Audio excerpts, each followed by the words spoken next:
C'est rare qu'on trouve une personne qui a eu une sélection en équipe de France, mais qui fasse autant parler de lui. J'étais conscient qu'il fallait que je travaille plus que les autres pour pouvoir réussir, et ça a toujours été le cas durant toute ma carrière. T'étais quel genre de leader, tu vois? Et est-ce que tu avais besoin de beaucoup? Parce que c'est intéressant ce que tu dis. Ça t'a donné la confiance? C'est quoi l'influence de Monsieur Giroud? Parce que je dis bien Monsieur Giroud. Ouais. Tous les jours, à 8h du matin pile, il m'appelait pour me réveiller. À l'époque où on joue contre le Bayern Munich, c'est les matchs sur TF1. La Ligue des Champions, elle est sur TF1. Prime time. Donc là, c'est là. Avec Zlatan, il y a des moments où quand ça a chauffé, ça a chauffé. C'est-à-dire que Zlatan, il vient, et les gars, personne recule, on est là, on affronte. Salut à tous et bienvenue dans un nouvel épisode de Ballon, Main, Corps, BMC, la réunion de famille hebdomadaire. Comme d'habitude, ça bouge pas. Monsieur Fati, comment ça va? Ça va très bien. Oh, j'aime le col roulé, là, c'est là où on voit que c'est... C'est la saison. C'est la saison. Ça y est. On rentre dans le froid, là. Donc... On rentre dans le froid. Ça dit quoi? Ça va? Le long cou. Ah, tu m'as devancé. Hein. C'est pour ça que je le dis, sinon t'allais dire avant moi. Tu connais. Non, tranquille, ça va. Ça va? Tranquille comme d'hab. La routine, le quotidien entre les jeunes de l'INF et la télé, donc tranquille. Et le professeur, dans l'aube, le numéro 10 dans ta team, je sais. Le mec de 3. L'anticipation, ça anticipe là. Vraiment, on traîne trop ensemble, les gars. Ça fait 30 ans. Ouais. Sincèrement, ça commence à faire trop longtemps. Là. Ça y est. Mais c'est toujours un plaisir. Comment on va? Ça va? Ça va bien. Ça va super. La tête, ça va? On me fait avancer. Franchement, je suis pas encore à mon max, mais ça progresse. Ça progresse et puis de la visualisation, tu vois. Ça va bien. La méthode Coué, ça va bien. Ça ira comme ça, c'est tout. Ok. Aujourd'hui, on est à quoi? Il faut du temps avant que ça aille mieux, tu vois. Il faut que ça se remplisse. Il y a de la capacité. La capacité, je te laisser tranquille avec donc, à un moment donné, ça prend du temps à guérir. C'est trop fort, il faut que ça sorte. Mais tranquille, on est ensemble. Je comprends. Mais bon, en tout cas, en parlant de capacité, de grosse tête, non, pas de grosse tête, de balèze. Aujourd'hui, on a un invité qui arrive dans la réunion de famille hebdomadaire. C'est un rock. Pour moi, c'est un rock, que ce soit un rock physique.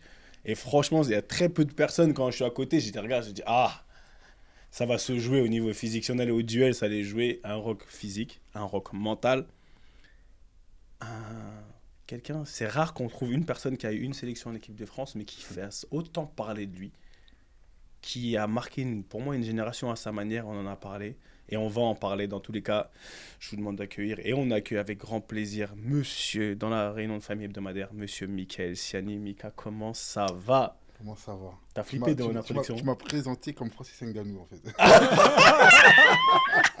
On tape les gens pour vivre. Oui, c'est ça ou pas? Je sais pas si je fais du foot ou du sport de combat. Non, je te dis, aussi bien physiquement que mentalement, un rock. Mais Francis Ngannou, c'est un champion. Voilà, et c'est un gars du continent. Ouais, en plus. Non, mais comment ça va? Ça va parfaitement, très bien. Merci pour l'invitation, messieurs. Avec grand plaisir. En fait, pour commencer, j'ai envie de te faire écouter un truc. Et tu me dis à quoi ça te fait penser. Écoutez bien. C'est les paroles qu'il faut que vous entendiez.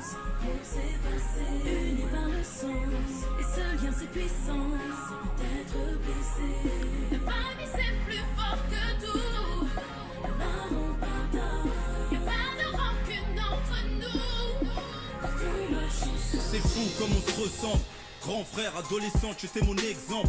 Mon repère, partout je mettais les pieds, on parlait toi. J'étais fier quand tu rentrais tard, me racontais tes victoires. C'était high kick éclair. Ça, c'est Iqbal, ça. Au-delà de qui chante. Oui, TLF. Grand fan de rap, expert dans le rap. Si, mais moi, c'est les paroles. C'est quoi? Quand tu écoutes les paroles, ça te fait penser à quoi? À qui? Comment? Je sais pas, peut-être à mon parcours avec mon frère. Au début, c'était lui qui était sur le haut d'affiche et j'ai voulu faire comme lui, quoi. C'est ça, en fait, je voulais savoir qu'on commence parce que le grand frère, on cherche, on a tous, en tout cas moi j'ai des grands frères, ils disaient qu'ils pouvaient jouer au ballon, on le connaît, et ils disaient tous c'était trop plus fort que moi, etc. Mais au final, c'est quoi cette relation, elle représente quoi cette relation avec ton frère? Et parle-nous-en par rapport depuis le départ, tu vois, et comment ça a évolué, comment ça s'est fait? C'est intéressant parce que mon frère, moi j'ai grandi à Colombes, en face du Racing. dans la cité des musiciens. Et mon frère, il a commencé le foot à 5 ans. Mon frère, il a 2 ans de plus que moi. Et c'était, on l'appelait le magicien au quartier parce qu'il driblait, il était super fort. Et donc voilà, on jouait énormément au foot, au quartier, enfin, on a tous fait ça étant jeune. Et lui, il a commencé à 5 ans et moi j'ai commencé le foot qu'à 12 ans. Donc très tard. Mais j'ai fait du foot parce que je voulais faire comme lui en fait. Je voulais faire comme lui, on adorait ça. Et quand j'ai commencé à la Colombienne. Et après j'ai intégré le Racing et ça a été très vite en fait. En 6 ans de foot amateur, j'ai signé mon premier contrat pro après 18 ans. Et ton frère a joué au Racing aussi? Mon frère joue au Racing, ouais. Il a toujours joué au Racing, enfin étant jeune. Et on est partis ensemble à Charleroi après à 18 ans. Ouais, parce que Mika, si je me souviens bien, à l'époque où nous on jouait un peu en 16-18 ans, toi tu jouais au Racing en 18 ans nationaux. Ouais, et en exact. fait, explique-nous comment ça se passe pour toi à Charleroi. C'est via les qualités de ton frère et des qualités qui ont été détectées chez toi, vous avez été un sorte de package. Parce que, comme tu l'as bien dit, moi qui ai grandi dans le 9-2 aussi, il y avait franchement des légendes sur ton frère. Ouais. C'était la qualité, tu vois. En Ouais. plus, c'était un aîné par rapport à moi. On a eu des éducateurs en commun. C'est Amik, Ouais. Siani, on en entendait parler. Est-ce que c'est lui qui a été une sorte de moteur qui a fait que toi aussi tu es allé avec lui à Charleroi? Explique-nous comment vous êtes retrouvés tous les deux, une fratrie, ensemble à Charleroi au même moment. Ouais, bah, ça a été un moteur. De toute façon, je voulais faire comme le grand frère. Après, pour dire, lui, il est attaquant, j'ai commencé attaquant. Moi. Donc, j'ai commencé attaquant pendant 4 ans, où je marquais pas mal de buts. On retient bien. Tu me dis ça comme si j'allais, j'en doutais.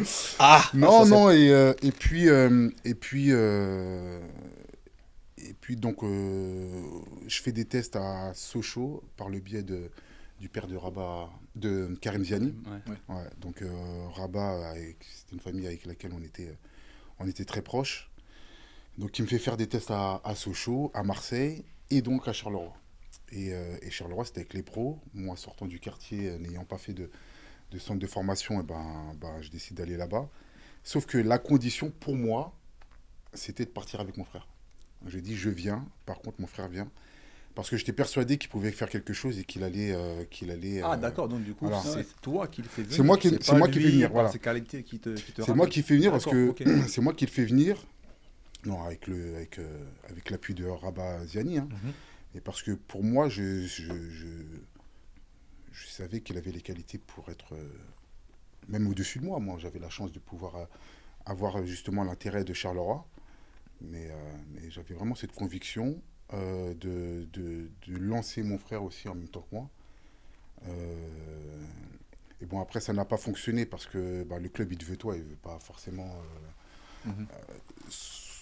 le premier avis sur lequel ils ont, enfin, c'est plus mon intérêt à moi, quoi. C'est plus sur moi. Et en plus, ils l'ont rétrogradé de poste, ils l'ont mis défenseur latéral droit. Ah, le poste où vraiment... Non, mais c'est quand tu es défenseur, tu vas devant, ça va. Mais quand tu es devant, tu vas défenseur, c'est plus compliqué.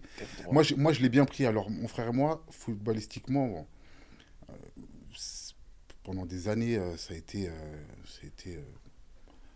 pour moi logique qu'il soit meilleur que moi et je l'acceptais complètement.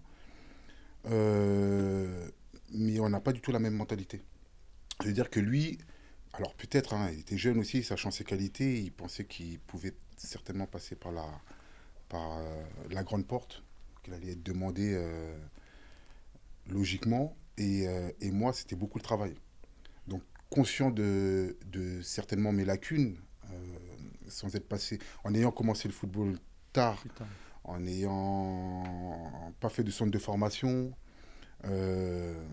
voilà, j'étais conscient qu'il fallait que je travaille plus que les autres pour pouvoir réussir. Et ça a toujours été le cas durant toute ma carrière. Mais moi, ce qui m'a fait réussir, et je le dis à chaque fois que j'en parle dans les journaux, chaque fois que j'en parle aux gens, que je fais des meetings, que je fais des conférences, pour moi, c'est la négation, en fait. Pour moi, c'est la rigueur, la discipline. Et c'est ce qui m'a permis de réussir, quoi. Quand tu regardes, tu as ton grand frère. Et je pense qu'il peut en parler parce que lui aussi, il a son grand frère dans le game. Avec qui j'ai joué d'ailleurs. Doudou, et on en a déjà beaucoup parlé. La relation grand frère, petit frère. On a tous un certain respect pour nos aînés. Maintenant, dans le football, je me dis, le football, c'est rempli de comparaisons. Ouais. Ça veut dire que... Et la musique, pourquoi... On regarde toujours, toi, ton frère, c'était une inspiration. Et moi, je me demande comment, réellement, avec le recul, t'as grandi, on a évolué, t'évolues, mais comment tu te comparais à ton frère? Est-ce que le fait que ton refrain soit là, ça peut aussi inconsciemment, ça a pu ralentir un petit peu, tu ne veux pas trop dépasser ton grand frère, tu vois. Il y a des choses, des fois, inconsciemment, parce que c'est le grand frère, on lui laisse sa place de grand frère. Et même surtout au quartier, le grand, c'est le grand. Donc si le petit, il vient titiller le grand, peut-être aussi tu vas lui faire du mal. En fait, est-ce que toi, tu as eu ce sentiment, comme dans la vie, de toujours se comparer? Moi, je pense que tout dépend de la relation que tu as avec ton frère. En fait, ça peut être motivant, parce que vous vous poussez, que... En fait, tout dépend de la reconnaissance qu'a ta famille. C'est vrai qu'il y a de la jalousie, même dans la famille même. Il peut y avoir de la jalousie. Enfin, je ne parle pas de la mienne, hein, mais il peut y avoir de la jalousie. Moi, mon frère, il m'a toujours accompagné, en fait. Il a toujours été super heureux pour moi. Après, je pense que le fait qu'il puisse penser... Enfin, le fait qu'il sache que je réussis peut-être plus vite que lui aurait dû le faire. Mais forcément, quand tu es jeune, en plus, ça engendre peut-être un peu de frustration. Parce que lui, il sait qu'il a les qualités. Moi, j'étais conscient, et je le suis encore aujourd'hui, qu'il avait largement plus de qualités que moi pour pouvoir réussir. Après, la vie, ça dépend d'opportunités. C'est la chance que tu dois prendre. Parce que tu en as une qui arrive, il faut savoir la saisir. Et ouais, le travail. On a joué au Racing. Alors, Racing, ça reste un grand nom en région parisienne. Hein, Quentin, tu peux... Ah, il a fait rêver. Moi, je l'ai souvent dit, peux confirmer. le maillot bleu ciel et blanc. Pour moi, c'était une sorte d'armure en c'est région historique. parisienne. Hein. Voilà, exactement. Surtout quand tu allais jouer au Racing, tu sais très bien ce qui... le poil d'histoire, tout ça. Ça venait avec tout le Tchekaro autour, tout. Enfin, le Racing, c'est le Racing. Voilà, et du coup, ouais, donc même si on a bien été formé au Racing, c'est pas un centre de formation, c'est pas un... En plus, ils avaient perdu le statut pro, enfin... Lui, il a commencé très tôt, et moi, j'ai réussi très vite. Donc, effectivement, on peut avoir cette opposition, cette confrontation psychologique qui peut arriver dans une famille. C'est pour ça que j'ai voulu l'intégrer aussi. En fait, j'avais l'impression d'avoir été coupable, d'avoir de la culpabilité de réussir avant la qualité de mon frère. C'est ça en fait. C'est surtout que lui, pour moi, il avait largement plus de qualité que moi, et j'ai l'impression de lui avoir volé sa place. Ouais, pour toi, il méritait plus, quoi. Il méritait plus que toi. C'est pour ça que, pour moi, c'était important qu'il me suive. Après, il a fait sa petite carrière. Hein. Il a joué professionnel en 2e division. Il a voyagé un peu. Il a pas eu autant de réussite que moi, mais il a fait sa petite carrière, et on a toujours été hyper soudés parce qu'il m'a accompagné dans tous mes projets, et ça a été bien sûr une sorte d'inspiration, quoi. Et par la suite, il a été un conseil pour toi dans tes choix de club ou totalement, dans ta carrière? Totalement. Et seconde question, excuse-moi Mika, et comment ta carrière justement il l'a vécu lui? Est-ce qu'il l'a vécu par procuration, dans le sens il était beaucoup avec toi, ou est-ce qu'il était fier de toi, est-ce qu'à contrario il voulait peut-être prendre un peu de lumière par rapport à ta carrière? Ça se passait comment la relation après, justement, vu que tu étais passé devant en termes de carrière? Justement, ce qui est bien, c'est qu'il a eu, comme je dis, il a eu sa petite carrière aussi. Ouais. Donc en fait, il a été pris aussi par ses obligations. Il était dans son truc aussi. Voilà. Tout en suivant, en étant très fier de dire, je suis un Siani, et les Siani fonctionnent bien, quoi. Mais je me rappelle de ta première question. Non, enfin, c'est comment il a vécu, en fait, le fait que tu sois... Ouais, de lui, mais bon, tu m'as compris. Oui, non, mais j'ai compris, mais non, il a bien vécu. Ah oui, c'était les choix. Dans mes choix, moi, j'ai toujours eu affaire à mon frère. C'est-à-dire que, par exemple, dès que je devais changer de club, c'était la première personne que j'appelais. D'accord. J'ai eu mon contrat à la Lazio, c'est lui que j'ai appelé pour savoir ce qu'il en pensait. J'ai eu mon contrat... Lazio. Ouais, oui, la Lazio. Non, Mika, La Lazio, on est grave ensemble, mon cas, mais la Lazio. Mais ouais, Lazio, on a battu la Roma en finale de En Coupe plus, d'Italie. là, je sais, voilà. c'est pour ça que je dis ça. C'est vrai. Ah, on n'est pas corda là-dessus. hein. Ouais, c'est pas la corda. concurrence romaine. Ah, j'avoue. Mais voilà, quand je signe, à un moment, j'ai eu une proposition, et ça, c'est marrant, mais enfin, un peu moins marrant comment ça s'est passé, mais j'ai eu une proposition justement après la Lazio, où je suis resté 1 mois et demi sans club. Et j'ai eu une proposition du Sporting Lisbonne, dans lequel j'ai signé.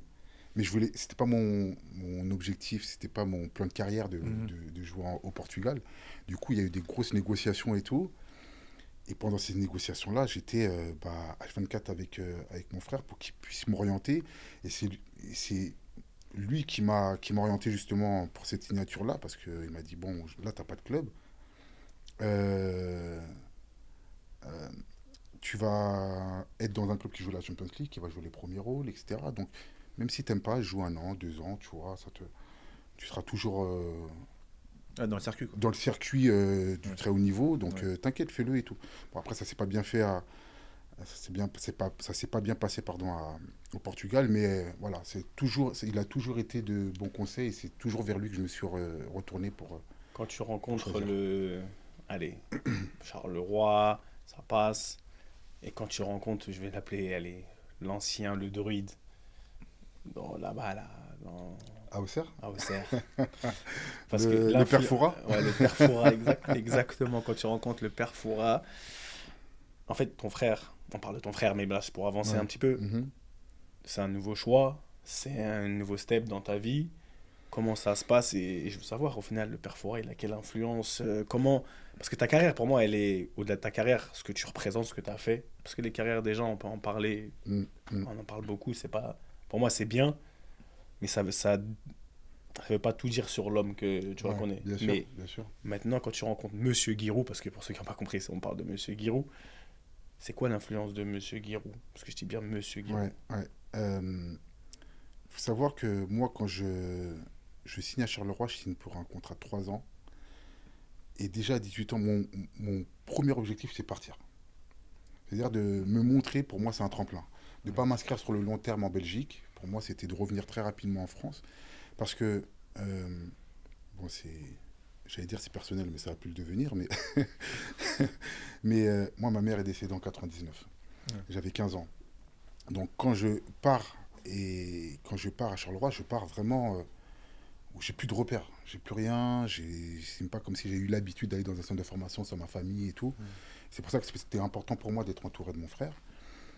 Et mon objectif, c'est de vite revenir en France, c'est-à-dire de m'imposer très rapidement. Et au bout d'1 an, du coup, je suis sélectionné en équipe de France, ça va très vite, aussi vite que je deviens pro. Et je suis appelé, dès ma première sélection, je suis appelé par Giroud. Giroud m'appelle, il me dit « Ouais, Bika, je te veux. » et tout. T'appelles en direct?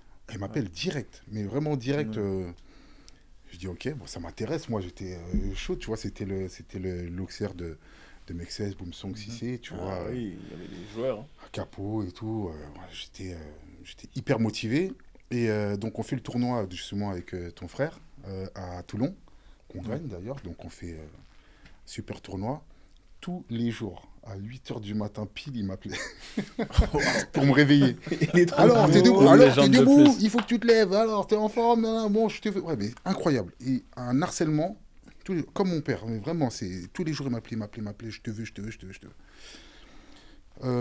Et finalement, donc, je signe 5 ans. Je signe 5 ans à Auxerre. Sauf que la première année où j'arrive, il y a une concurrence monstre. J'ai jamais connu autant de concurrence à mon poste. T'as qui en défense de là? On était 7. C'était incroyable. Il y avait Glechting, Kaboul. Younes. Il y avait Mignot, Jean-Pascal Mignot. Il y avait René Bolf, un tchèque, international tchèque. Ouais. Il y avait Recorbet. Il y avait. Recorbet. Il y avait moi et il y avait un Koulibaly aussi. On était 7. Et donc je joue pas. Je joue pas cette première saison. Je perds ma place en équipe de France parce que pas de temps de jeu. Et finalement, en fait, ce lien avec Giroud s'est brisé très rapidement. Et on a eu très peu d'échanges. Je n'ai pas passé la meilleure année. Mais, tu vois, à travers entre guillemets, cet échec, mais en vrai, c'est même pas un échec, c'est un apprentissage. J'ai beaucoup appris. Parce que j'étais entouré de super joueurs. Il y avait Benoît Chirou, il y avait Temu Tenyo. Tu te rappelles de Temu Tenyo? Il y avait des super joueurs. Il y avait Kalou et tout. Enfin, c'était génial. Il y avait une superbe équipe. Mais j'ai énormément appris déjà. Moi, en tant que jeune joueur, sortant du quartier, m'entraîner avec ces joueurs-là. Et surtout, travailler plus. Travailler plus parce que l'excuse de Giroud, moi, quand j'allais lui demander pourquoi je ne jouais pas, c'était oui, mais tu as un déficit par rapport aux autres, tu n'as pas fait de centre de formation. Pourquoi tu me prends alors? Tu vois, c'est ma première question. Pourquoi je marcelais tous les C'est ça, pourquoi je viens alors que je suis international? Je joue dans une équipe, même si ce n'est pas la meilleure équipe, mais j'ai mon temps de jeu et tout. Pourquoi tu me prends pour ne plus me faire jouer, tu vois? Bon, bref. Et finalement, cet échec-là m'a permis d'être encore beaucoup plus consciencieux, tu vois. Justement, en quoi? Enfin, est-ce que Travail. À l'époque, tu as identifié ton manque si tu avais un Ouais, par exemple, mon pied gauche, il était pas nickel. Mon pied gauche, il n'était pas nickel, donc je l'ai travaillé énormément. Je travaillais sur des entraînements où, dans ma tête, il fallait que je joue que du pied gauche. Alors, il y avait du déchet, mais en fait, tu t'habitues, quoi. Et après, quasiment toute ma carrière, j'ai joué du côté gauche, par exemple, tu vois. D'accord. Donc, c'est toutes ces choses-là qui m'ont permis de rectifier les manques, parce que moi, je n'acceptais pas quand Guillaume me le disait, mais en vrai, il n'avait pas tort. Et ça, il faut l'accepter. Des fois, c'est dur à entendre. Combien de temps ça t'a mis, tu vois, pour que les gens ils comprennent, ok, on parle football, mais tu vois, ça s'applique à plein de corps de métier, à plein de situations, à quel moment, en fait, c'est quoi le timing, de manière pratique, pour toi, hein, pour que tu comprennes, le moment où on te parle, on ne veut pas entendre, et au moment où tu dis, ah ouais, c'est réel, et là, en fait, ça devient vraiment réel. C'est quand, ça se passe comment pour que les gens ils comprennent? C'est paradoxal. Après, c'est propre à chacun, je pense. C'est paradoxal parce que moi, ça a été immédiat. Tu vois. Il y en a qui comprennent jamais. Hein. Voilà. Alors, c'est paradoxal dans le sens où ça a été immédiat dans la compréhension de devoir travailler, mais ça a été aussi, pour moi, je voulais pas l'entendre. Tu vois. Pour moi, je travaillais pour lui montrer que. Mais en vrai, je ne l'acceptais pas. Je lui disais, mais je pense avoir le niveau. J'étais sûr d'avoir le niveau parce que j'avais pas de doute sur ce que je pouvais apporter à l'équipe. Donc, d'entendre que le coach il te dise, non, tu n'es pas prêt, c'est toujours plus compliqué. Et donc, ça m'a permis de travailler, de dire, je vais venir avant, je vais partir après tout le monde et je vais travailler plus que les autres. Mais après, ça a été un peu... biaisé par une douleur que j'ai eue. Je me suis fait opérer des hernies inguinales, là, tu sais. Pubalgie. Est-ce que tu as vu, il a fait ça direct, il a touché là, tu vois. On connaît. Direct, avant de parler, il a fait ça. Il a fait ça, voilà. Après, il a dit exactement. C'est un truc de fou, le corps. Non, mais c'est fou, hein. Et donc... ouais, il se rappelle de la douleur. Ouais, et donc, j'ai fait une saison où j'étais un peu diminué. Je me suis fait opérer en fin d'année et j'ai été prêté après à Sedan. En fait, tu as fait une année de post-formation. Au CERF, ouais, voilà, la formation que j'ai pas eue, c'était tout à fait.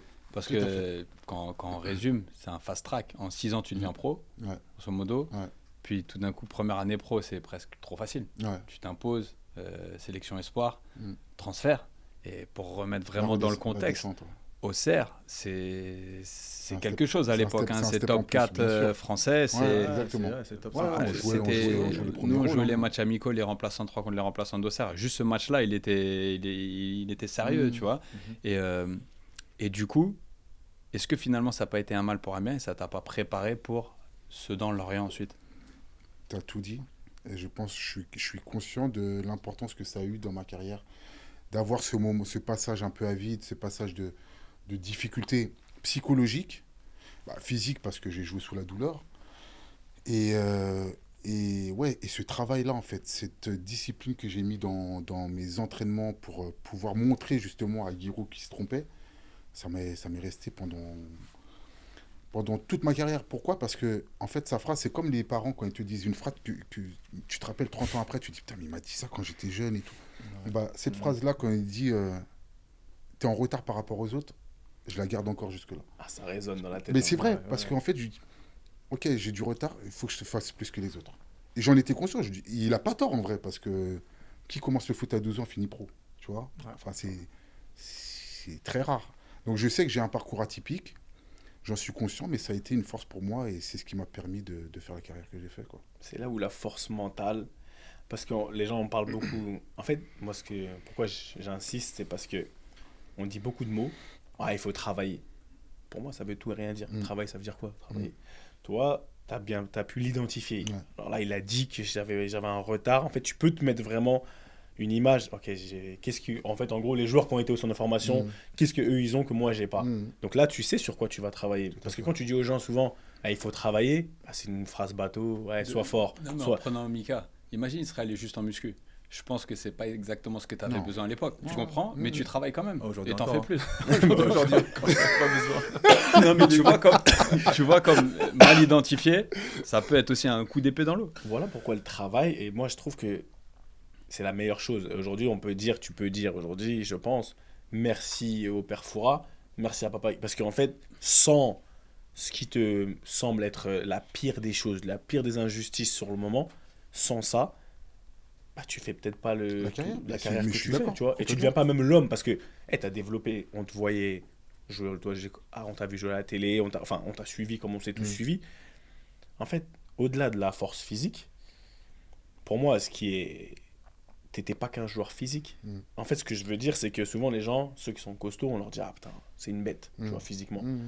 Moi, je trouve ça un peu réducteur parce que je pense que certes les qualités physiques elles sont là, mais elles sont mises au service d'un cerveau. Parce que la manière, comme tu dis, comment t'as-tu développé un joueur à gauche, c'est pas tout le monde qui va comprendre que je vais développer mon pied gauche et mon pied fort c'est le droit, je vais jouer à gauche. C'est-à-dire que mentalement, en fait, je pense que ça a activé. Je suis m'adapter. En fait, t'as su t'adapter tellement rapidement et pour moi ça a développé ta force mentale.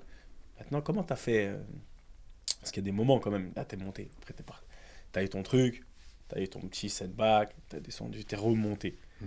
Il y a eu des moments, après vient l'équipe de France, mais vient un moment où j'aime bien parler, le Bayern. Ouais. Le Bayern. Moi je parle on parle de mental, parce que pour moi, Mika Siani, c'est pas la force physique, je dis c'est un rock, mais c'est mentalement. Ouais. Le Bayern. Avant l'équipe de France, mais le Bayern, comment on se remet du Bayern et raconte le Bayern? Le Bayern, je trouve que tu résumes bien parce que c'est à l'image de ce que je véhicule en fait. La résilience, ne pas lâcher, malgré les difficultés, parce que, en plus, tu vas te rappeler, mais à l'époque où on joue contre le Bayern Munich, c'est des matchs sur TF1. La Ligue des Champions, elle est sur TF1. Prime time. Donc là, c'est gratuit. Là, tout le monde regardait. C'est le seul match diffusé. Jusqu'au bled. C'est ça, là, il y a tout le monde qui regarde. Et je me dis, gros match, stade rempli. En plus, tu sais, je joue dans le Bordeaux qui réussit tout. Moi, pour la petite anecdote, j'arrive à Bordeaux cette année-là. On gagne des matchs, mais c'est hallucinant. La facilité dans la... Mais vraiment, moi, je sortais de Lorient où j'avais un cadre tactique. Mais Lorient, ça joue aussi, Lorient. Ouais, Lorient, ça jouait parce qu'on finissait. On parlait de les... Bordeaux-Bayern, vous voulez parler de Lorient, mais on en reparlera. Mais voilà. Lorient, c'était. Ce Lorient-là, il était intéressant parce que ça jouait tactique. On finissait dans les 10, 12, tu vois. C'était intéressant et c'était une équipe qui se maintenait. C'était pas la difficulté dans laquelle ils sont aujourd'hui. Bon. Mais quand j'arrive à Bordeaux, tactiquement, c'est pas ça. Ça part à gauche, à droite. À un moment, je suis en place, je vois Trémoulinas, il est là-bas, Chalmé, il est là-bas. Je me dis, mais attends, il y a 3 attaquants là, comment? Mais en fait, on avait tellement la maîtrise que même quand tu prenais un but, on mettait 4 derrière, il n'y avait aucune panique. Les joueurs, tu avais des Chamak, Gourcuff qui étaient en fire. Et sur cette campagne de Champions League, on fait match nul contre la Juventus chez eux. On gagne le Maccabi Haifa, où je marque mon premier but, et on joue le Bayern à domicile, on reçoit Bayern. Et 5 minutes de jeu, je sais que ça te fait rire parce que tu sais la difficulté d'un défenseur dans ces conditions-là. Non, c'est pour ça que je t'ai dit, même moi là, mon cœur il saigne et tout, parce que je me dis, ah là là. Non, c'est très dur. Et en fait, quand t'as Van Buiten, t'as Miroslav Klose, t'as Müller, t'as que du lourd devant, tu vois. Et t'as Luca Toni. Des monstres en plus, physiquement et tout. Ils marchent sur l'Allemagne et tout. Les mecs, ils arrivent chez nous. 5 minutes de jeu, corner, je m'en but contre mon camp. Tu sais quoi? Je savais plus où me mettre. Mais vraiment, tu sais, tu marches, tu dis... on joue contre le Bayern, ça fait 5 minutes de jeu, comment on va faire? Moi, mon premier truc, c'est comment on va faire pour revenir enfin, comment on va faire déjà pour revenir au score, mais moi, comment je vais faire pour me remettre dans mon match. Et je me dis, je me rappelle très bien, je me dis, je retourne aux choses simples. Vraiment là, mon point fort, duel. Passe, courte, remets-toi dans le match, reprends la confiance et après tu pourras tenter des choses. Et si tu as l'occasion, bah, faut que tu sois meilleur, quoi. Et il y a eu un corner où, je te jure, je sais pas du tout d'où ça sort. J'ai fait un geste qui me sort, sur lequel je m'adapte parce que le ballon est à mi-hauteur. Je suis poussé par Miroslav Klose, il me semble, au marquage. Et le ballon arrive à mi-hauteur. Le seul geste qui m'est arrivé, ça, tu vois, je peux dire merci à mon frère et tous les entraînements qu'on a fait à la maison et dans le quartier. C'est un geste technique c'est l'instinct. L'instinct que très peu de défenseurs ont parce qu'on ne se retrouve jamais dans ce genre de position-là, quoi. Et je mets l'un des meilleurs buts de ma carrière. Et du coup, après, il faut que tu te remettes dans le match. Ouais, mais c'est mieux dans ce sens-là. C'est mieux dans ce sens-là, parce que là, c'est la confiance. Donc, les fondations sont plus solides. Et derrière, on le gagne ce match. On gagne 2-1. Et on fait une campagne. Et après, tous les autres matchs, on les gagne jusqu'à la fin. Donc, jusqu'en demi, je vois ça. On va jusqu'en quart de finale face à Lyon.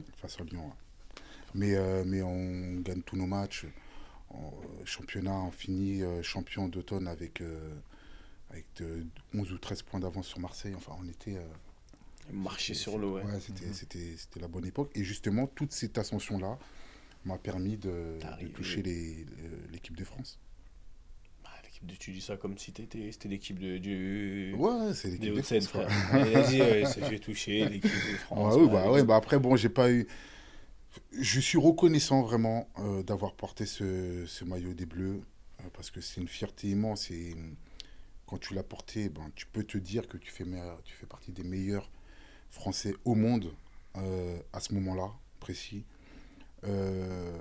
Et j'ai joué tout le match. C'est pas comme si j'étais juste venu m'asseoir sur le banc, quoi, tu vois. C'était l'Espagne en plus. C'était l'Espagne. C'était l'Espagne injouable. Je pense qu'eux, ils étaient sur une autre planète, tu vois. Mais pourtant, on avait une belle équipe. Mais j'arrive dans une équipe de France qui est, entre guillemets, un peu malade, tu vois. Avec le départ de Domenech après la Coupe du Monde. Mais ouais, cette expérience, elle a été énorme. À ce moment-là, Mika de cette époque, si tu fais petite introspection, un retour en arrière, aujourd'hui tu as beaucoup d'années en plus, il est comment ce Mika à ce moment, en tant qu'homme? Il est mentalement, là, tu te sens... Qu'est-ce qui te drive le plus? Au final, c'est ton expérience passée, comment t'es arrivé, l'ego qu'on a développé, je dis on, parce que qu'on a développé au fur et à mesure, parce que là, t'es à ton apogée, je veux dire. Pour moi, là, t'es vraiment au top. Comment ton ego, à ce moment-là, il te drive? Est-ce qu'il te permet par rapport à ton frère aussi, de rester quand même relativement humble ou vraiment, comme on l'a été, en tout cas, moi, je parle pour moi, à un moment donné, on a été... J'étais fou, ma tête a été dans les étoiles, tu vois ce que je veux dire? T'étais intouchable et tu penses vraiment... qu'en fait, au-dessus de toi, il n'y a que le soleil. Il n'y a rien qui peut t'arriver. Non. Après, j'ai envie de dire, moi, je ne serais pas objectif. Moi, je sais ce que je véhicule, mais après c'est mes coéquipiers qui doivent dire comment Mika Siani a été. Moi, je pense que, justement, cette ascension, cet apogée, comme tu le dis, m'a permis de connaître ma vraie qualité. De dire, je pars de très bas, je suis arrivé très haut. Parce que là, on ne peut pas aller plus haut, en fait. Tu joues la Champions League, tu es en équipe de France, tu vas faire quoi, tu vois. Et là, je me dis, je reviens plus fort, en fait. Tu vois, quand je reviens, par exemple, à Bordeaux, quand je reviens en club, je reviens plus fort, mentalement. Mais pas dans la démonstration, tu vois ce que je veux dire? Je ne suis pas là à être plus arrogant que les autres, enfin, plus arrogant. Je viens avec... beaucoup d'humilité. De toute façon, je reste dans mon coin, je continue à bosser. Par contre, cette confiance en moi m'a permis de prendre beaucoup plus de place dans un vestiaire. C'est-à-dire d'être beaucoup plus sûr de moi, tu vois. Pas par les paroles, mais par la présence, par la posture, tu vois. Et moi, ça a été le cas. Déjà au Racing, depuis le Racing, j'ai toujours été un leader, moi, dans mes équipes, tu vois. Alors, capitaine ou non, mais j'ai toujours une place importante dans les équipes dans lesquelles... Et ça a été dans toutes les équipes dans lesquelles j'ai joué, même en pro.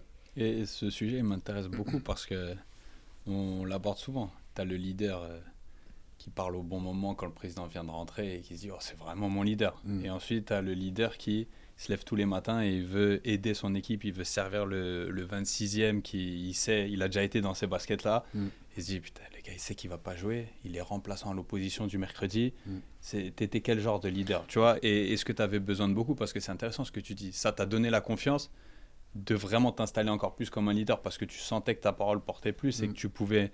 T'en as bénéficié comme ça? Ouais.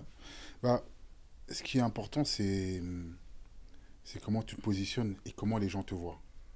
Parce que tu peux avoir la parole auprès des jeunes et tout, mais si le gars, il voit pas que c'est ce que tu transmets, il va être peu réceptif, ou du coup moins. Moi, il y a eu... je pense que la posture que j'avais vis-à-vis des gens, le rôle que j'avais dans le vestiaire, les paroles que j'avais, la bienveillance que j'avais envers toute l'équipe, ça te donne de la crédibilité, en fait. Et c'est la crédibilité qui fait que les gens t'écoutent, ou les gens te reconnaissent un peu plus en tant que leader. Et voilà, c'est comme ça que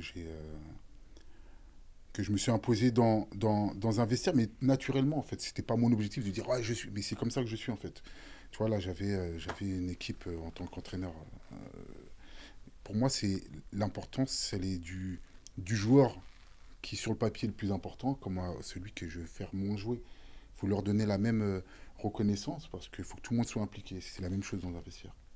Mais tu as dit, regarde, le respect, entre guillemets, le leadership, le respect, quand tu reviens dans cette période, tu te l'as approprié, mais c'est pas que dans ton vestiaire, c'est même dans la ligue, dans la vie, ouais, bien sûr. Tu vois, dans la vie de tous les jours, et même dans le championnat, et même je pense dans ton entourage.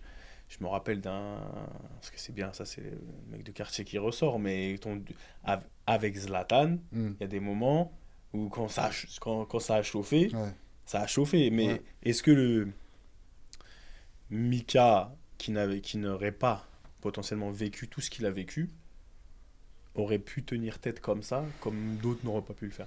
Après, il y a beaucoup de choses qui rentrent en compte. Là, je suis sur un terrain qui me convient, en fait. Pas dans le sens où j'aime la bagarre, parce que c'est pas du tout le cas. Et pour un grand costaud, comme tu dis, je suis pas une ganou. je vais pas me battre mais par contre, voilà, moi, je sais que je suis costaud, je sais que j'ai un tempérament, et oui, et tu as raison, je suis leader de mon équipe, donc c'est moi qui vais devant, c'est moi qui mène l'équipe, c'est moi qui donne le ton. Parce que si Michael Siani qui gagne ses duels, qui est costaud, qui marque des buts, qui défend bien et tout, il se replie, ouais, désolé, non, ça veut dire quoi? Je montre quoi à mes 10 gars qui sont derrière? Tu vois ce que je veux dire? C'est-à-dire que Zlatan, il vient, les gars, personne ne recule, on est là, on affronte, il n'y a pas plus fort que nous, voilà, même si... c'est Zlatan. Hein. J'ai beaucoup de reconnaissance pour ce gars-là. En plus, j'ai joué avec lui, donc c'est un mec que je respecte énormément.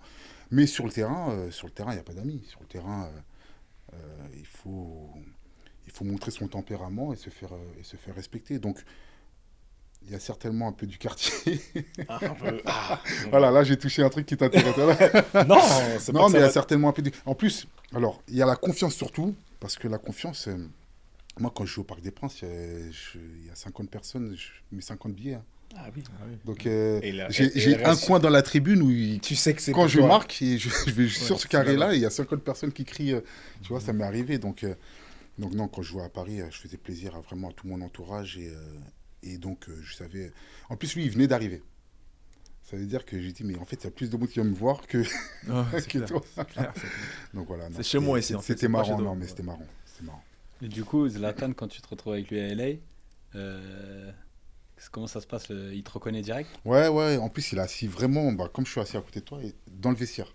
Donc, on a vraiment la place. C'est vrai que vous êtes côtoyés après. On a joué ensemble à Los Angeles. Moi, je suis arrivé en août 2017. Et lui, il est arrivé en janvier 2018. D'accord. Tu vois. Vraiment pour I le know début. you, hein. Ouais. Et donc, quand je le vois, j'arrive dans le vestiaire. Et je sais qu'il est là et tout. Déjà, pour nous, c'était ouf que Zlatan il vienne à LA, tu vois. J'imagine. Et je le vois, et je le vois pas dans le vestiaire. Donc, je vais dans la salle de kiné et je vois, il est assis, il se fait masser et tout. Et donc, on se regarde, on rigole parce qu'il savait, tu vois. Donc, on se check et tout. Et je lui dis, tu te rappelles du moment Il m'a dit, oui, je me rappelle. Et tout. Mais après, on est devenus hyper proches. Comme je t'ai dit, il était assis à côté de moi au vestiaire. On a déjà fait des trucs chez lui. On se De toute façon, lui, super gentil. c'est le genre de mec, la puissance respecte la puissance, quoi. Quand Ah, sait mais que, il est voilà, hyper ça, c'est respectueux, mais envers tout le monde. Tu vois, lui, par exemple, tu vois, quand je te parlais de leadership, alors, on a beaucoup entendu que Zlatan, il était exécrable, tu vois, il était Ouais, compliqué. il martyrise les gens, genre. Ouais. Alors, c'est la vérité. C'est la vérité. Sur le terrain, c'est horrible, vraiment. Si t'as pas le mental, c'est pareil. Bah, je me suis embrouillé avec lui sur le terrain à l'entraînement. Une passe qu'il estimait mal faite, il commence à crier comme s'il criait sur les. Sauf que, mort. bah, Ah, ça passe pas. français, parisien. on laisse Donc, non, ça passer. passe pas et tout. Mais par contre, tu vois, la même personne sur laquelle il va crier, dans le vestiaire, il va la prendre sur le côté, il va lui parler, il va rigoler, il va faire des blagues. Au gars le plus important, comme au plus jeune de 17 ans, là, qui vient d'arriver chez les pros, en fait, il a du respect pour tout le monde. C'est pas ça le leadership. Et c'est ça que je te dis. Et ça, c'est hyper respectable de sa part, tu vois. Je trouve que les gens ont un avis, ont une image biaisée de certains joueurs, de certains entraîneurs, certainement, parce qu'ils ont cette vision-là que par les médias. En fait, quand tu connais quelqu'un, intérieurement, dans la vie de tous les jours, c'est deux visages qui se donnent. Et Zlatan, pour moi, il avait trois visages. C'est déjà trois, mais Ouais. ce qui est marrant, c'est que cette envie de gagner, cette compétitivité, pour moi, ça, c'est le haut niveau. C'est le haut niveau parce que ce soit un Zlatan, j'ai pas joué avec lui, j'ai joué contre lui, mais il y a des joueurs de sa trempe. Pour moi, c'est le trait qu'ils ont tous en commun. Sur le terrain, en fait, quand ils sont dans ton équipe, certains, ils sont exécrables. Ils sont méchants. Ils sont méchants. Avec toi, ils sont exigeants à un niveau. Exigeant, exactement. Ils sont exigeants. Parce que pour moi, l'exigence, on parle de Samuel par exemple, avant-centre, il te dit derrière, quand tu remontes pas, en fait, il t'empêche, tu te dis, mais tu vas m'empêcher de jouer. Laisse-moi jouer, laisse-moi tranquille. Ils veulent tellement gagner, ils veulent tellement être les meilleurs, que je pense que ça devient... C'est pour ça que ça devient limite une maladie, une obsession et qui ne peut pas ne pas passer avec tout le monde. Et toi, par contre, aujourd'hui, parce que pour faire plaisir à Ricky, est-ce que... Pour faire plaisir à Ricky, il vient de faire plaisir, encore une fois, c'est...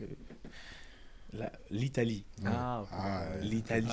Tu lui fais plaisir en vrai. Non, l'Italie, je lui fais plaisir. Sinon, on peut parler italien entre nous, ils vont pas comprendre. Oh, mais tranquille. Tu veux qu'on parle anglais? On peut parler anglais si vous voulez. On peut parler anglais. Non, oui, mais vous parlez Naija comme c'est pas pareil. Nous, on parle américain, je parle british. Voilà, tu vois ce que je veux dire? Moi, je suis plus... D'ailleurs, précision par rapport à ça, petite parenthèse avant de passer sur l'Italie. Moi, j'ai une petite... ça m'a souvent trotté dans la tête en pensant à toi, t'as jamais joué en Angleterre. T'as jamais joué en Première Ligue, t'as jamais eu l'opportunité. Je pense que t'aurais eu... T'es prototype parfait de joueur pour jouer en Angleterre. En plus, t'as des coéquipiers qui ont joué, il y a Younes Kaboul, tout ça. Regarde, Seb, c'est mon gars, j'ai pas eu cette opportunité-là. C'est pas frustrant, enfin... Ah si, ça l'est. Pour moi, c'est le seul... Pour moi, c'est la seule chose manquante dans ma carrière. Je pense que j'étais vraiment taillé pour jouer en Angleterre. J'ai toujours eu, mais vraiment, quasiment chaque saison, j'ai eu de l'intérêt pour les Anglais, pour l'Angleterre. Et ça s'est jamais fait. Quand ça allait plus se faire, j'ai eu la Lazio. C'était pas du tout mon plan, mais c'était le dernier jour de mercato. Enfin, il y avait... Bref, C'était la meilleure porte de sortie possible. Ouais, pour moi, c'était à ce moment-là. Mais j'ai toujours eu de l'intérêt. Enfin, moi, j'ai eu de l'intérêt, mais il y a toujours eu de l'intérêt pour moi via l'Angleterre. C'était jamais concret, je sais pas. Il y avait pas ça n'a jamais été, le coach ou le club. Il y a eu une approche de Arsenal lors de ma première année. C'était encore Wenger. Ils avaient contacté, s'étaient rapproché de Bordeaux. C'était ma première saison à Bordeaux. Et comme tout allait bien à Bordeaux, avec mon agent, ils ont atterré le truc en disant c'est un peu trop tôt encore, alors que Moi, je serais parti au bout de 2 mois. Tu vois. Arsenal, c'est vrai, Mais Arsenal, ça voilà, se c'est passe pas, ça. Et, C'est dur. d'ailleurs, l'année d'après, ils prennent Laurent Koscielny. Le Koscielny. Ah, c'est là où il prend Ouais, le Koscielny, tu vois. Ouais. Bah oui, parce que moi, je pars de Lorient, Laurent vient, et après, il part un an après. Tu vois. Et donc, l'histoire des trains, là, c'est Ouais, réel. voilà, c'est L'histoire ça. des trains, tout ça, là. Exactement. Oh là là, Et donc, incroyable. ouais, l'Angleterre, bah, c'est pour moi, ça aurait été un championnat où Tu aurais pu t'éclater. m'éclater parce que Ah c'est ouais. totalement le style de jeu que Totalement. C'est pour ça, Ça me nous, correspond, tu sais, en quand fait. on pense à Mika, on se dit, mais un j'ai joueur pas comme joué en Mika Sani, il a Angleterre. jamais Je veux joué partout sauf en Première Ligue. Angleterre, alors que Incroyable. Et là, tu te dis qu'au final, peut-être. Ok, tu serais éclaté en Angleterre, je pense aussi. Ouais, je pense que c'est vrai. T'apprends quoi en Italie? Parce qu'au final, sincèrement, l'Italie, après, c'est vous, les pros de la Serie A, tu vois. Il va dire son ressenti par rapport à la Serie A. Vous la connaissez déjà ma position par rapport à la Serie A. Ce serait bien justement d'avoir sa vision par rapport à... Il préfère la Serie A à sa famille, frère. Et... Il abuse, oh, il abuse. tu vois, il abuse du bail, lui, tu vois, avec la Serie A. Mais non, mais Presque, mais pas à ce point-là quand même. je rigole. Serie A. Bon, au-delà de la Lazio, etc. Et quoique, en plus, la Lazio, avec tout ce que les gens ont raconté. bien sûr, Tout ce que les gens ont raconté. La Serie A, ça dit quoi pour un Michael Siani là-bas? Comment on arrive là-bas? Qu'est-ce qu'on va gagner dans ta quête là, en arrivant en Italie? Là, par contre, d'où tu viens, toi, avec ton histoire, ce que tu as fait? Parce que pour moi, c'est un processus, tu vois. Qu'est-ce qu'on va gagner en arrivant en Italie? Pourquoi je vais en Italie? Pareil que pour le Portugal, c'est pas du tout dans mon plan de carrière. Tu vois, je me dis pas, il faut que je passe par l'Italie. Pour moi, c'était l'Angleterre. Depuis que j'ai mis les pieds à Lorient, chaque année, c'était l'Angleterre. D'ailleurs, avant d'aller à Bordeaux, je me dis, il faut que je parte en Angleterre. La seule équipe qui peut me retenir, c'est Bordeaux. Et j'ai Bordeaux qui m'appelle, donc j'y vais. Ah ouais. Et là, ouais. Parce que Bordeaux, à cette époque, dans le contexte, champion de France, c'était Laurent Blanc, voilà, c'était extraordinaire. Et j'ai toujours supporté cette ville, cette équipe-là, et j'adorais la ville. J'ai déjà acheté un appartement avant que je sache que j'y vais. Ok, d'accord. Ouais, donc c'est un truc. Tu avais déjà des attaches là-bas, ça. Ouais, voilà. Okay. Et quand j'ai la proposition pour l'Italie, on est vendredi, le dimanche, c'est le 31 août. Donc, mercato fermé. Il me reste 1 an de contrat avec Bordeaux. Et dans la semaine, j'ai le président Trio qui m'appelle et qui me dit, dans son bureau, faut que tu partes. Qui me dit, non, il me dit pas faut que tu partes. Il me dit, Mika, on t'adore, t'apportes beaucoup au club, il n'y a aucun problème. J'avais une très bonne relation avec le président. Okay. Et il me dit, on t'adore tout. Par contre, nous, ça ne nous dérange pas que tu restes, mais on ne pourra pas t'augmenter, on pourra te prolonger, mais si on te prolonge, on n'est même pas sûr de te mettre au même salaire que tu as et tout. Donc, compliqué et tout, tu vois. Oui, je dis, bon... Et donc, il me dit, si tu as quelque chose pour partir, tu vois, nous, on ne te met pas à la porte. Si tu as quelque chose, sache qu'on ne te mettra pas de bâton dans les roues, et voilà. Donc, je parle à mon agent, et mon agent, il me dit, bah, y a la Lazio et tout. Je dis, oh, la Lazio. J'ai dit, je sais pas, l'Italie, je sais pas... Et pareil, pour le gars qui ne connaît pas, pour lui, la Lazio, bah, c'est tous les problèmes de racisme, voilà, quand tu es black là-bas, c'est dur de s'intégrer et tout. La première chose que je fais, j'appelle Ousmane Dabo. J'appelle Ousmane, il a joué 8 ans en Italie, il a joué à l'Inter, il a joué à la Lazio. Et je dis à Ousmane, qu'est-ce que tu en as pensé et tout? Et lui, élogieux de ouf. Tu vois, en me disant, j'ai jamais eu un problème. Ça s'est super bien passé, superbe expérience, vas-y, tu vas beaucoup apprendre. Et il m'a dit, mais tu te rends pas compte, mais c'est une grande équipe. Je dis, ok. Donc je me renseignais un peu, moi, en 2 jours. Hein, c'était, meilleur que la Roma. Ouais, meilleur que la Roma en plus. Et ça, il me le dit. Non, je sais. non, mais après, c'est... Moi, je respecte la Roma. Moi, dirais oui. Moi, tu sais, c'est une animosité de supporters, en vrai. Exactement. Pour moi, la Roma, c'est une grande équipe. Et je sais que tous les Lazialais ne seront pas d'accord avec moi. Et je le comprends, c'est normal, c'est une rivalité. Ça reste une grande équipe comme Milan, comme l'Inter, comme Juve. Et c'est une rivalité super intéressante parce que c'est dans la même ville, c'est dans le même stade. Donc ça crée un engouement de fou lors des derbies, tu vois. Donc c'est génial. Et donc quand je décide d'y aller, et donc j'ai le vendredi, le samedi, pardon. je vais dans le bureau de Francis Gillot, qui était mon entraîneur à Bordeaux, et qui me dit bon, Mika, je sais que tu dois partir et tout. Dimanche, on joue contre Paris.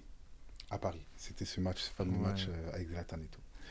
Ah, quoi, c'est à ce moment-là. Et donc, c'est à ce moment-là. Okay. Moi, c'est mon dernier match avec Bordeaux. Et il me dit j'ai besoin d'une grosse équipe, je veux que tu joues titulaire, mais si tu as de la tête ailleurs, il faut que tu me le dises. Je dis non, coach, moi, tant que j'ai le maillot des Girondins sur le dos, je serai à 150% avec vous, il n'y a aucun problème. Et les 50 places au parc. Et les 50 places au parc, en plus, je les ai achetés, donc je suis obligé de jouer. Moi, j'entends les billets, alors faut que je joue. Je joue après, je C'est ça. Et du coup, non, je joue ces matchs. Et en plus, on fait un super match. On fait 0-0, mais défensivement, on fait un gros match. Et donc, le lendemain, je signe en Italie. Et je me rends compte dans quel club je suis arrivé. En fait, dans ma carrière, moi, je suis assez content de ce que j'ai pu accomplir parce que ça a été en crescendo, en fait, tu vois. Tu vois, bon, après, j'ai pas joué à Auxerre, mais j'ai été à Lorient. Lorient et Gourcuff m'ont permis de connaître la Ligue 1, de prendre en maturité. Après, j'ai joué à Bordeaux, donc c'est un gros step en plus. Et quand je vais à la Lazio, si tu te rends compte du club dans lequel tu es, en voyant les titres, en voyant les joueurs importants qui sont passés là-bas, tu vois, Stankovic, Nedved, Vérone, Inzaghi, enfin tu te dis, ah ouais, tu vois, t'es pas n'importe où et tout. Et en fait, j'ai fait 3 ans, j'ai signé 3 ans, j'ai fait mes 3 années. Où ça s'est, la première saison, où ça s'est super bien passé. C'était Petkovic, l'entraîneur, c'est lui qui me fait venir. Ouais. Ça se passe très bien. Après, il y a eu 2-3 phases, mais c'est pas lié à la Lazio, parce que les supporters, quand ils t'aiment, tu vois. À Rome, moi, je pouvais me promener, je croisais un supporter de l'AS Roma. Les mecs sont hyper sport, tu vois. Ça veut dire qu'ils vont t'insulter sur la pelouse, mais comme tout le monde en ferait, tu vois. Et ça fait partie du sport, il faut l'accepter, c'est comme ça. C'est comme partout, hein, bien sûr. Mais il y a eu beaucoup de respect, tu vois, même malgré la rivalité, il y a eu beaucoup de respect entre ces... Enfin, moi, toujours, quand je voyais des supporters, c'était comme ça. Et après, j'en ai un peu eu marre parce qu'effectivement, tu sens un peu quand même... Il y a trop de pression, quand même, hein. Il y a beaucoup de pression. Une pression un peu... Beaucoup de pression et je sentais un peu, justement, cette difficulté à être un black... mais sans qu'il y ait des gestes ou de paroles racistes. C'est trop ordinaire. Ouais, c'était ordinaire, ouais. Ça te dérangeait un peu, quoi. Ça me dérangeait un peu et je me suis dit... Même si ça ne te concernait pas, mais le voir de manière globale... on sifflait, par exemple, Onadzi, je ne sais pas si tu vois c'est qui, Onadzi. Onadzi, ouais. Milieu de terrain, là. Milieu de terrain, international Nigeria et tout. À un moment, on joue à domicile, hein, donc on est à l'Olimpico, on joue contre la Fiorentina. Onadzi touchait le ballon, c'est notre public qui faisait des bruits de singe, tu vois, qui siffle. Et moi, à ce moment-là, j'étais sur le banc. Et c'est quand tu es sur le banc où tu fais vraiment attention à ce qui se passe autour. Bien sûr. Et là, je me suis dit, je ne vais pas faire du foot pour ça, en fait, tu vois. C'est clair. Après, moi, ça s'est toujours bien passé, tu vois, ça s'est toujours bien passé. J'ai fait mes 3 ans, je trouvais que j'avais fait ce que j'avais à faire. Et c'était une belle aventure. Coupe d'Italie. Hein? Coupe d'Italie. Coupe d'Italie, dès ma première saison. Ouais. Donc ça, c'était aussi un super titre, parce que, bon, au-delà de la concurrence, c'est vrai, c'est l'AS Roma et tout, mais jouer à Rome contre Rome, c'est une dinguerie. C'est une dinguerie. En finale. En finale de la Coupe d'Italie. On s'en rend pas compte, mais franchement, les derbies romains, c'est quelque chose. C'est en plus, en finale et jouer dans la ville même. Parce que la Coupe d'Italie, elle est très importante. Je trouve que la saveur de la Coupe d'Italie en Italie, elle est beaucoup plus importante que la Coupe de France ici. C'est vrai, tu trouves? Ouais, largement. Okay, après, moi, peut-être que je ne l'ai pas assez vécu en France, parce que je l'ai vécu en Italie, je l'ai gagné aussi avec la Roma. Et la Coupe de France, il y a quand même une saveur particulière. Ouais, mais il y a une saveur, tous les clubs quand tu arrives. Après l'Italie, après la Coupe d'Italie, c'est un vrai trophée en tout cas. Enfin, c'est quelque chose d'important dans les clubs aussi. Ouais, c'est vrai. C'est l'association que j'ai eue. Pourtant, j'ai joué la Coupe de France à maintes reprises, tu vois. Mais j'ai trouvé beaucoup d'engouement. Après, peut-être que j'ai gagné celle qu'il fallait gagner aussi, donc ça m'a marqué. Tu as gagné vraiment celle qu'il fallait gagner, en effet, contre la Roma, tout ça. Contre la Roma, et c'est fort. Jusqu'à aujourd'hui, ça me poursuit. Hein. Dès qu'on parle du 26 mai, tous les supporters de la Lazio qui m'écrivent sur Instagram. C'est pour ça que je reposte souvent des trucs. Même Ousmane, il a gagné aussi avant. Pareil, on lui en parle encore. Exactement. Ça, la coupe, parce que c'est vraiment quelque chose. Enfin, même moi, pourtant, j'étais un joueur mineur à la Roma. On a gagné la coupe en 2007. Après, Ils sont très passionnés. Ils t'en parlent encore. Ouais, Ils t'oublient pas, les mecs. Exactement. C'est pour ça la Serie A, ça a une saveur particulière. Bon, j'ai pas commencé à faire le défenseur de la Serie A. Non, mais moi, je suis complètement d'accord. Mais tu la vois. Serie A, franchement, là-bas, tu vis le football autrement. Exactement. C'est vraiment, tu vis la chose. C'est Même les gens les ambiances, ils peuvent pas comprendre. c'est Ouais, même au quotidien aussi. Ouais. Le football là-bas, ça a une place centrale dans la vie des Italiens. Ouais, Et franchement, je suis vivre le football en Italie, c'est particulier. C'est bien, mais après, en effet, il y a aussi ses inconvénients, mais c'est une belle chose à vivre. Je te dis la vérité, je te dérange, mais je l'ai découvert quand je suis parti commenter des matchs en Italie. Et quand je rentrais je prenais mon avion retour à l'aéroport, je prenais des taxis, tu vois, de là où j'étais. Et le taximan, c'était un Italien, mais qui parlait un peu anglais. Tu vois, il avait travaillé. Et je sais pas, il me demandait, on a commencé à discuter, donc je lui ai dit, je venais commenter. Et il a regardé, bref, j'ai joué au foot. Il t'a reconnu. Et là, il a commencé à me parler. En fait, ici, on était au feu rouge, il y avait des embouteillages. Et là, il m'a parlé vraiment bien en anglais en plus, de la passion du football en Italie. Et il m'a dit, il est venu en Angleterre, il avait étudié aussi en Angleterre et tout. Et là, il m'a bien fait le comparatif et la comparaison, tu vois, entre l'Italie et je sais pas, ça m'a marqué. Je me suis dit, ah ouais, en fait, c'est réel. Il m'a dit, en fait, les gens, ils parlent du football tout le temps. Il m'a dit... Il m'a dit, nous, ils vivent même au café, là, je vais voir un autre taximan, ils vont se parler, ils vont parler que du foot. Ils parlent même du foot d'une manière particulière. Tu sais, le côté tactique, tout ça, non, on l'a tous assimilé, on parle beaucoup de tactique. Mais là-bas, c'est une manière tactique, mais par exemple, tu lis la Gazzetta ou tu lis la presse italienne, ils vont te parler du foot, mais d'une manière un peu littéraire, tu vois ce que je veux dire, vraiment d'une manière pas scientifique, mais d'une manière élaborée, tu vois ce que je veux dire. Donc c'est vraiment... La manière dont ils consomment le football, c'est vraiment différent qu'ailleurs. C'est plus qu'un divertissement là-bas. Et moi, ça m'a beaucoup appris, tu vois, en tant que défenseur, ça m'a beaucoup appris justement sur le plan tactique.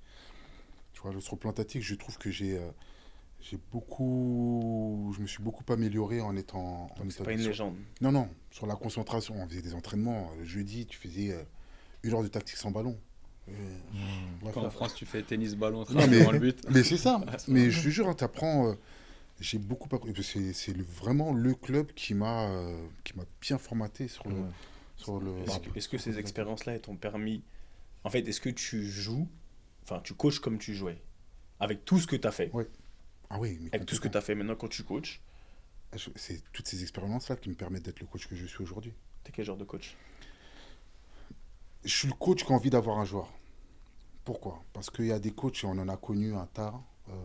Tu as des coachs qui te calculent pas, tu as des coachs qui sont très sévères, tu as des coachs qui sont très tactiques, qui prennent énormément de recul.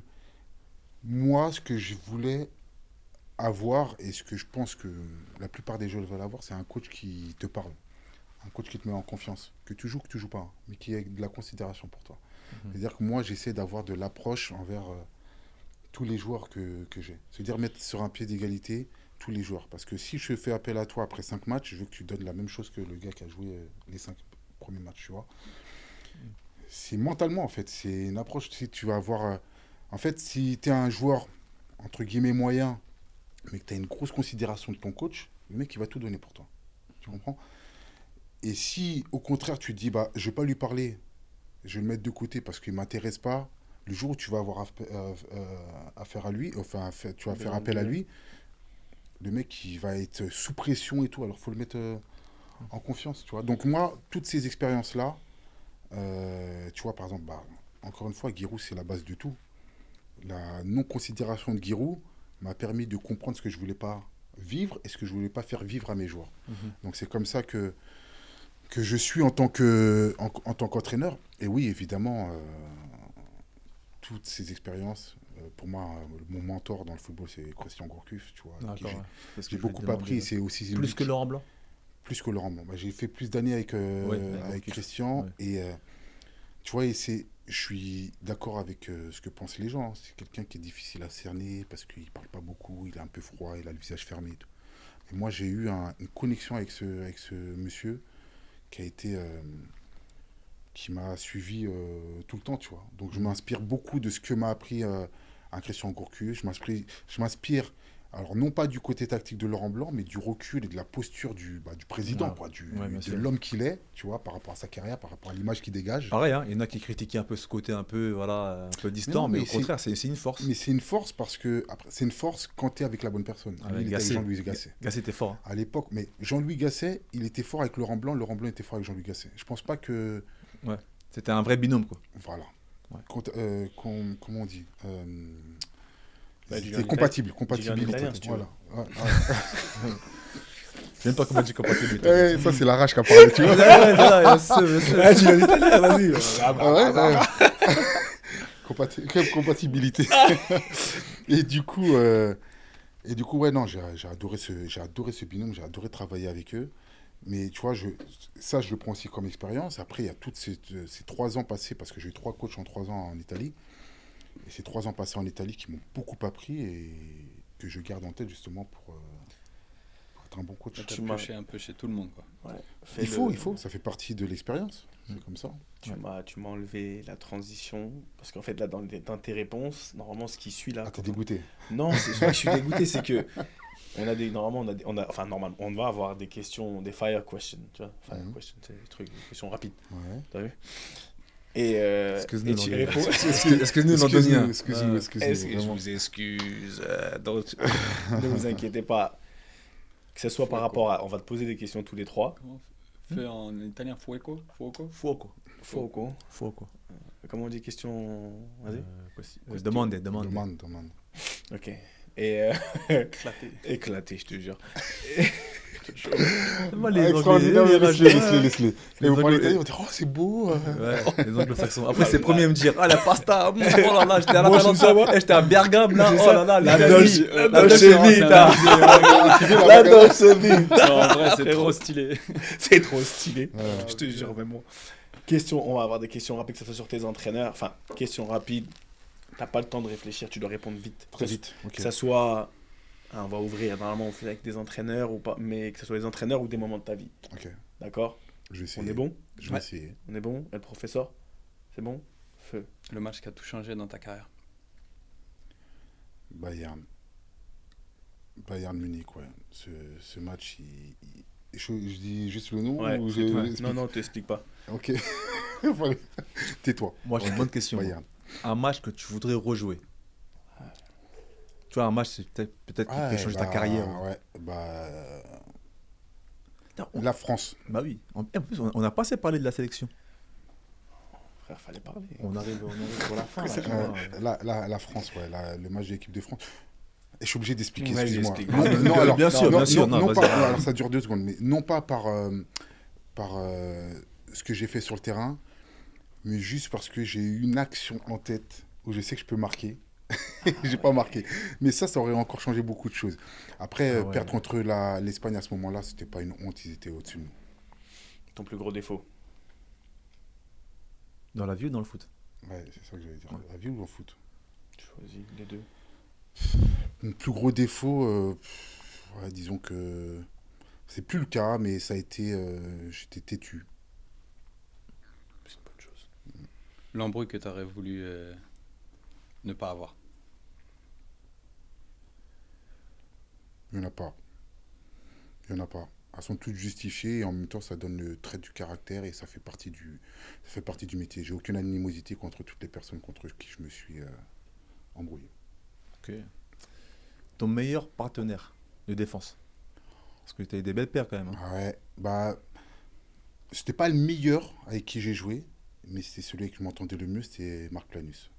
Ouais. Force tranquille, pas du tout le même gabarit, mais on était hyper complémentaires. Mika, vas-y. Te vois au charbon, moi je... Voilà, il ramassait les miettes et après la relance, tac, pas se cacher. C'est les meilleurs. C'est ça que les gens ne comprennent pas. Ils veulent juger un défenseur central sans juger son binôme. Pour ça, je demande. Ouais, c'est ça que en plus, il a joué avec des sacrés. Mais le binôme, il est super important. Ce que tu veux qu'on retienne de toi? La personne, l'homme que je suis et ce que je dégage. Amen. Encore ou pas? T'as quelque chose? C'est bon, hein, franchement. T'es bon? Ouais. La chose qui t'a fait... Allez, une chose qui t'a fait péter un câble.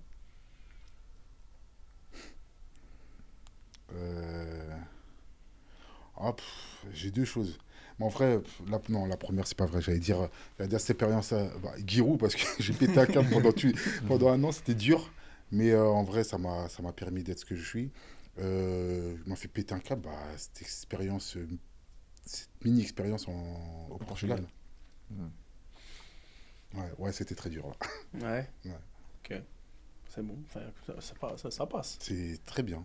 Très bien. Je sais pas, mes réponses elles ont été bien, c'est vrai. C'est bon, t'inquiète, tu vas avoir ton. J'aurais quand même aimé un Jacques Fati en partenaire de défense. Mais Ouais. il a dit Marc Planus. Ouah, comment il force. Attends, ils sont comptés quelques matchs en Tu sais espoir. pas comment il veut ramener son En frère. espoir, c'est solide, hein. En En espoir, c'est solide, hein. Tu sais pas comment il veut ramener En son Et espoir, tu frère. voyais les deux, c'était Ça solide. va, on était chaud, Doudou, on excuse-nous. était chaud. Et On était c'est chaud, fini. Arrête. Pour lui, moi, c'est moi, pas ma vision à moi. Ouais, En ouais. plus, il Vénère connaît, en en part en 18 plus. au Racing. Ah, oui, Ouais, c'est vrai. ok, d'accord. Non. Qui ça? Non, mais ça aurait très bien pu être son partenaire à 18 au Racing aussi de défense. Oui, Je sais mais pas, bien tu sûr, vois. bien sûr. Ouais, Mais parce moi, qu'il y a des- exactement. parce que Doudou, c'était quand même une paire solide. Quand tu voyais les deux, tu disais, Ah ah oui, oui, là, bah oui. ça peut être une paire sympa pour Ah. plus haut, tu vois. Exactement. À la Il y fin, en a on a- il y en a beaucoup qui l'ont pensé, ça. Ah, bien sûr. Exactement. C'est pas faux, mais on a compris, c'est bon. T'aimes plus ta famille que la Serie A. C'est bon, t'as rééquilibré le truc. T'as remis la famille au-dessus. Merci, Doudou, le général. Ouais. Gros big up. Mika, dis-nous, alors, dernière chose, si tu devais faire une passe D, faire une passe D, tu regardes ta caméra, une passe D, c'est un remerciement, une pensée pour clôturer à quelqu'un, un groupe, à qui tu ferais la passe D aujourd'hui, à qui tu dirais merci pour Mika Sianisk aujourd'hui. Passe D à. Je l'ai dit tout à l'heure. Un mec comme. Un groupe, par exemple, une équipe. Ouais, pour moi, il y en a deux qui me viennent en tête. C'est ma première expérience avec Lorient. Donc, ce groupe-là, il était magique parce que un groupe minime qui a sorti des joueurs, finalement, qui ont été connus et internationaux. En France, Gourcuff, parce que merci encore pour la confiance, merci pour l'apprentissage. Et certainement ce premier groupe, cette première année à Bordeaux. À Bordeaux avec une ambiance folle et on voit que quand un groupe vit bien, et ben, ça aide énormément. Franchement, j'ai envie de t'applaudir. Merci. Mais je vais pas t'applaudir, t'es un mytho. Mais j'avoue, tu m'as... Le cœur, il est plus que... Il est fort, fort, fort. Ouais, ça fait quoi dans les prochains jours, tu fais quoi? Toujours avec Canal+, du coup. Ouais. Je bosse avec Canal+, France et Canal+, Afrique. Donc, je remonte les matchs, on fait les émissions. Tu fais late aussi des fois. Le late, souvent. exactement, Ouais. ouais. Et puis, toujours cette ambition de devenir entraîneur. Donc, c'est de retrouver un projet professionnel. Et mon objectif à long terme, c'est de pouvoir au moins coacher au niveau auquel j'ai joué, quoi. Donc, voilà, on termine sur ça. En tout cas, merci beaucoup les frérots, ça va? Vous êtes... Impeccable. Merci Ah, Mika. merci, Tout le mal Mika. qu'on te souhaite. C'est gentil, merci. Ouais. Fait un 10. Plus le Monseigneur alors dans le coaching. Ouais, on peut dire ça. On Ok, peut dire ça. très bien. Pourquoi? Non, juste pour savoir. D'accord. Ça se voit. Juste pour savoir. En tout cas, tu connais Monsieur Ravio. Oui, bien sûr. Ah, tu connais très bien. Bah oui. Tu l'appelles Monsieur Franck. Ravio ou tu l'appelles Franck? Franck. Non, parce que nous, on l'appelle Monsieur Ravio Ouais. par notre proximité à l'INF. Les internationaux, ils ont le droit de le tutoyer. Non, ils ont le droit de tutoyer. Ah, je l'appelle Franck. Ouais, je l'appelle Franck. Ouais. Nous, c'est resté Monsieur Ravion. Nous, ça restera Monsieur Ah bah Ravio. oui, je connais Monsieur très Ravio, bien. quand on était à Clerf, tu vois, c'était notre surveillant. Il Ouais. nous faisait souvent... En fait, c'était vraiment l'autorité, le gardien du temple, on l'appelle. Mm. Et quand on faisait de la merde, pour pas être, excusez-moi, on faisait des bêtises, le soir, il nous faisait, en fait, tourner, tu vois, il nous mettait on mettait notre parka Ouais. et tout, et on allait tourner le soir quand on dormait pas et tout ça. C'était une punition. Et aujourd'hui, à chaque épisode de Ballon D'accord, il y a quelqu'un qui tourne. D'accord? Ok. Quelqu'un qui tourne. Donc, aujourd'hui, ensemble, parce que franchement, mon cœur, t'as fait frétiller mon cœur, Mika, un petit peu, hein, quand même. Donc, Ricky, non, j'ai pas dit non, aujourd'hui tu tournes pas. Franchement, je veux pas que tu tournes aujourd'hui. Non, tranquille, il n'y a pas de souci. Hein? Le bouc émissaire. Le bouc émissaire, non, mais tu vois, Q, il a des problèmes de, tu vois, de tête. Donc, malgré moi, je suis obligé de te faire tourner. Parce que quand tu es en mode Black Panther comme ça, Black on Black, tu vois ce que je veux dire.